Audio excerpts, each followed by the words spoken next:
Measles, the virus America forgot until it came back. The camera opens on a quiet suburban street in California. Children are playing.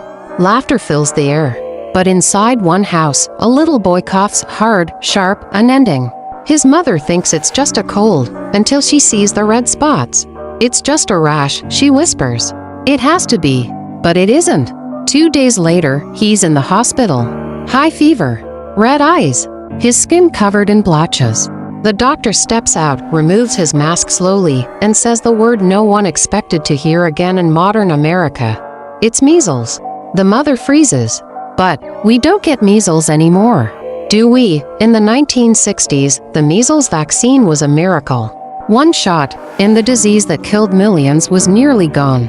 By the year 2000, the US declared measles eliminated. But something changed. Some people stopped trusting vaccines. Rumors spread faster than the virus itself. Vaccines cause harm. They're not safe. You don't need them. And that's when the virus returned. Minus 2019. New York, Washington, California. Children's hospitals once again filled with coughing, feverish kids. Doctors who had never even seen measles before were suddenly fighting to contain it. In Brooklyn, a nurse said, "Greater than." It feels like history is repeating itself, and we're losing children to a disease we already defeated. Tense background music builds. Measles isn't just a rash. It's one of the most contagious viruses ever known. One sick person can infect up to 18 others, even before symptoms appear. It spreads through the air, through breath, through time. It can linger in a room 2 hours after a sick person leaves. You don't have to touch the virus, a CDC expert said. Just share the same air. The virus attacks silently. First, it hides fever, cough, runny nose.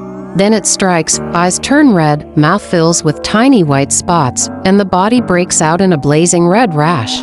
For some, it ends with scars. For others, pneumonia, brain swelling, or worse. In the same California town where it began, the mother stands at her window weeks later. Her son survived, but she's different now. She looks at the small scar on his arm where the 4 went in and whispers, "Greater than I thought. I was protecting him, but I almost lost him." Her eyes fill with tears as she looks out, across the street, at the family still unsure about vaccines. Across America, public health teams move fast. Pop-up clinics, school campaigns, doctors going door to door. But the virus doesn't care about borders or beliefs. It only cares about one thing: finding the next unprotected body. In a single measles outbreak, one person flying through an airport can expose hundreds. And in that chain of infection lies the fragile thread of modern society: how one decision can bring back the past. Voice slows, reflective tone. We once beat measles. We had the science. We had the cure. But sometimes, what destroys us isn't a virus. It's doubt. The virus didn't evolve, we did. We grew careless, comfortable, convinced it was over. And measles waited. Emotional closing scene. A child's laugh echoes in the distance. Then it fades, replaced by the faint sound of coughing. Text fades onto the screen. Greater than. In 2019, the US faced its largest measles outbreak in 25 years.